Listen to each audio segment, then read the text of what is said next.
So my name is Włodzimierz Kasprzak. I'm from Warsaw University of Technology. I'm presenting here the paper, a lightweight approach to two-person interaction classification in sparse image sequences. And in this title, you have here the main topics, yes? So a lightweight approach because we are using simple networks for feature extraction and prediction, classification, in fact. And two-person interaction classification is the goal, yes, of our work.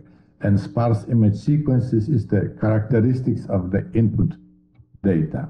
So my co-authors are our guest from Vietnam, Khanh, and our research assistant, Paweł, Piwowarski, and the work is done in an ongoing project within an ongoing project APACT founded by our national agency NCBR. So that's the main information. And here the schedule of my talk. So preliminaries, motivation, data sets used for evaluation, skeletonization backbone, and then some information, very short, about related methods. I have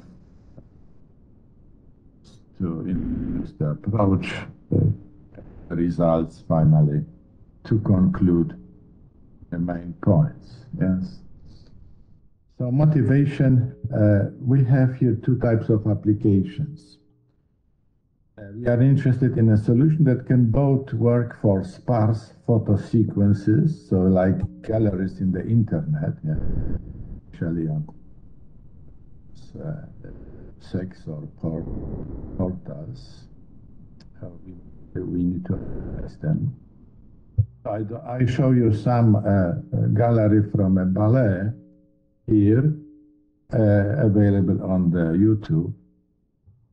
And you see here there are, this is a sparse, I would say, a sparse image sequence that represents an interaction between two actors.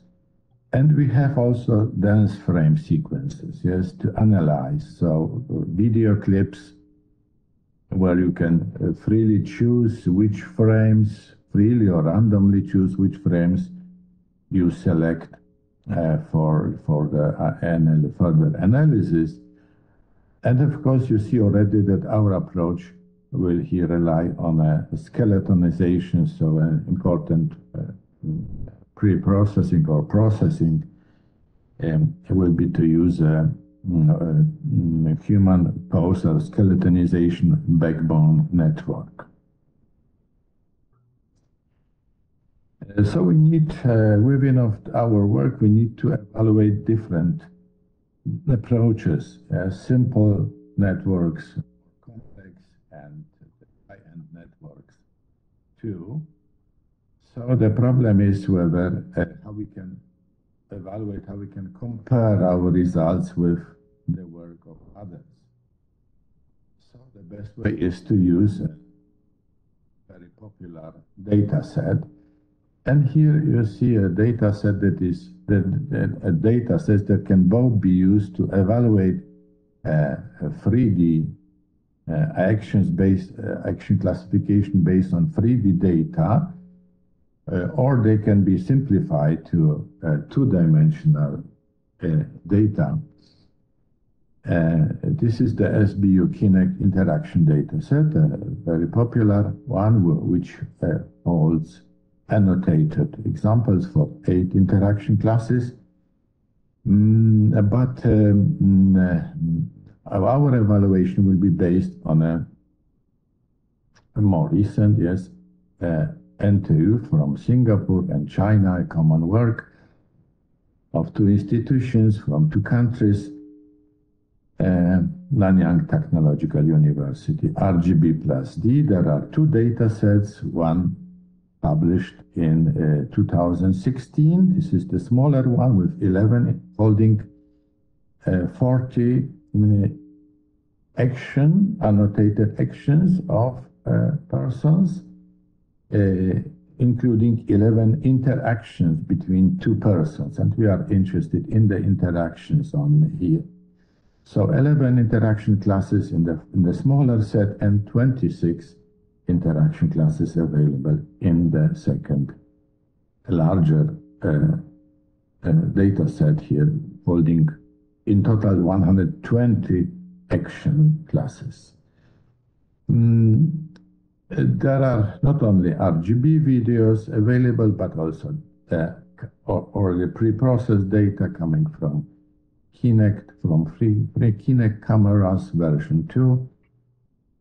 Depth maps, skeleton data are already available based on the Kinect own detector, and infrared frames are also available. We will process only RGB data in this work here that I present. Can be easily extended to information. You see examples of two-person interactions, yes, that are included in these 11 interaction classes of punch, slap, kicking, shaking hands, and touch pocket. So these classes have names like this. We have to use a marker-free skeletonization tool. Yes, either 2D in this case, the 2D is sufficient. Highly advanced solutions, yes, for pose estimations have been developed recently. Open pose, iChart network, Kinect, and the 3D are examples of those solutions. You see that they have something in common. They deliver results that, so Open Pose and Kinect 3, they deliver a model that consists of 25 joints. 25 joints, higher net, maybe a little less, but we, in general, we will use only 15, the first 15 joints, either coming from Open Pose when we process our own data sets, or also the first 15 when we process the Kinect 3D data available in the NTU data set. We drop here simply joints that represent fingers, eyes, ears, because the analysis of the data set clearly shows that these joints are very frequently falsely or even not detected. So using them simply adds a large amount of noise, yes, and it is not, it will simply deteriorate our results.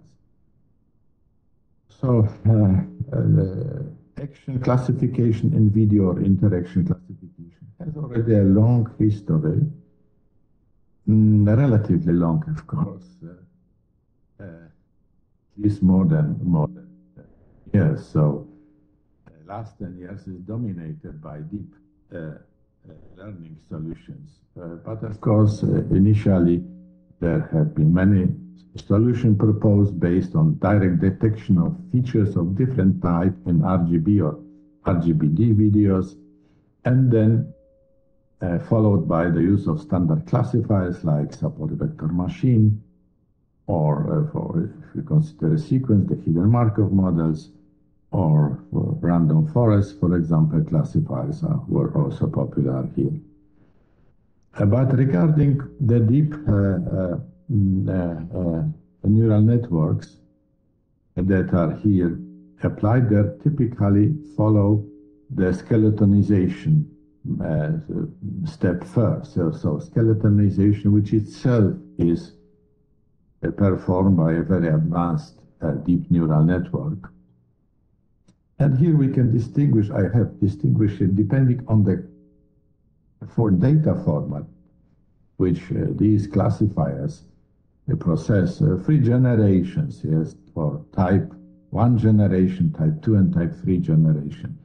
It started with now the simplest type of networks, so feed-forward networks, recursive networks, LSTM networks that processed simply vector data being a mapping of the joints, of skeletonal joints. Then the second generation has already implemented some pre-processing of the skeletons, either to make, to better organize the joints, or what we call here two-stream solutions, to distinguish also branches, not only joints, but also branches. But in fact, here the data, the type of data that here is inputted to the classifier is a two-dimensional map. Yes, a spatial data is filling rows, yes, and particular rows represent the temporal relationships. So results, skeletons, mapping of skeletons coming from frames. And the third generation, the newest, that delivers the best, currently best results, are using graph CNNs, where when we have a structure, yes, a graph, or represented by adjacent symmetrics, the input of such neural networks. So let's come to our approach that is can roughly be here structured into 4 steps. Yes, so first we have to detect in the video clip if this is a true video clip, not a gallery of images, the borders of an action, yes, of an activity, and select either, typically not all frames are processed because of the complexity of the real time and simply required time here. So some sparse sequence or more dense sequence is selected to be further processed, and we apply the pose detector, the open pose, for example, backbone, which delivers a set of skeletons. So there are also many now wrongly detected skeletons, I must say, not only related to human silhouettes, to human objects. And then our step that I will discuss here in more details, our contribution here relies on the feature engineering, so the way how we process this partly invalid or deteriorated skeletal information, and finally the network model as the training and testing. So in more details, you see here the solution here. So in our approach, we'll define 4 time stages, time-related phases of the video clip that contains the entire action. So let us fix that we have here split the video into 4 time-related stages, and in every stage we'll select up to 4 frames or up to 8, and in practice 8 frames will deliver the best results. Yes. Then for every frame, of course we could process them in parallel, but the open pose here, when we use the open pose, it requires the most computational power. So we simply process them in sequentially here, every frame, but of course keeping in mind the frame identifier, so we know from which temporal stage these frames come from. Feature extraction and is this feature engineering that I call it also feature engineering. And then we have the initial features, let's say, a vector data that is then sent here by this demultiplexer to the appropriate one of the 4 weak classifiers. Yes, these weak classifiers are simply based on multi-layer perceptrons.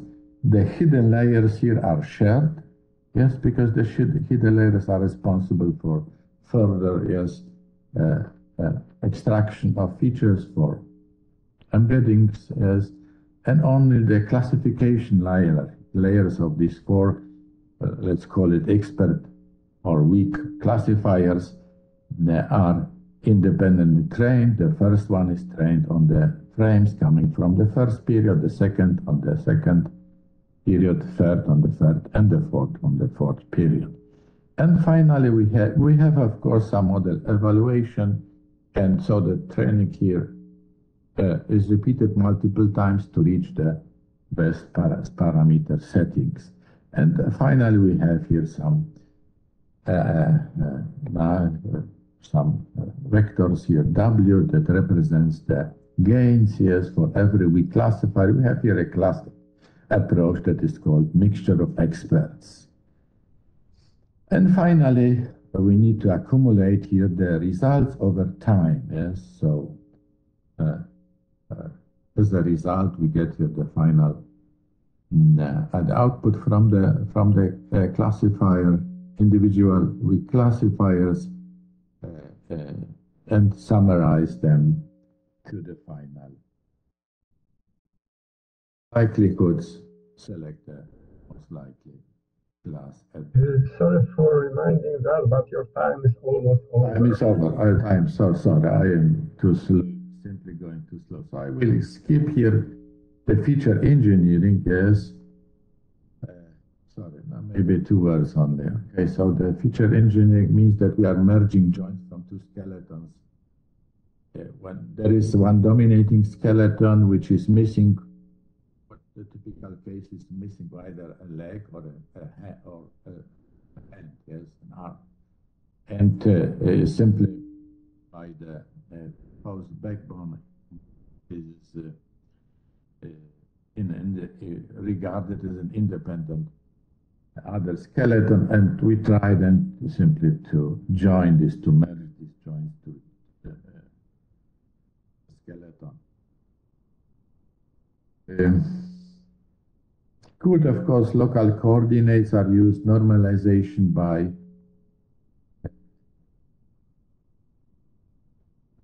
the parameter is d, which is the normalized distance between two skeletons. The major two skeletons selected for the processing, so that the input vector consists of 61 number 61 entries in case of a 2D data. Okay, I have already mentioned the classifier. So the gains at the end, yes, of the ensemble of the weak classifiers here can either be combined by fixed gains. So here, fixed gains which depend on the time index, on the frame index, yes, the location of frame within our video clips.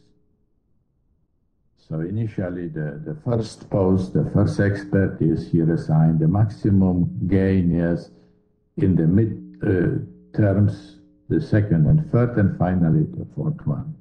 Or we use trend gains, which of course now simply, so the vectors here, W1, W1, 2, 3, and 4 are trend. And of course, we have compared the two solutions. The best one was trend gains. So here you see the classes coming to the results. The classes from the NTU data set. Evaluation benchmark is also different for this data set. So there are 40 persons, 20 of them, data of 20 persons, or pairs of persons are used for training and 20 for testing, but the size of the subset is not 50-50. There is roughly 70% used for training and 30 for testing, and even the IDs of persons that should be located in the training, which data should be located in the training subset, is determined, so that we can compare quite well different solutions. So I skip here first generation type solutions because they have reached up to 68% on the accuracy in this cross-subject evaluation mode. Here, not only the accuracy is important, because of course our solution here reaches some intermediate, some mid accuracy of 83%. It is comparable with the second generation solution, but is by up to 10–11% worse than the third generation solutions using skeletonal data. But important aspect here, you see also the important aspect is the number of parameters of the classification network is very low, because in this approach we are using a simple. It turns out that the neural feed-forward network with 2 hidden layers were enough. 3 or more hidden layers have even returned worse results.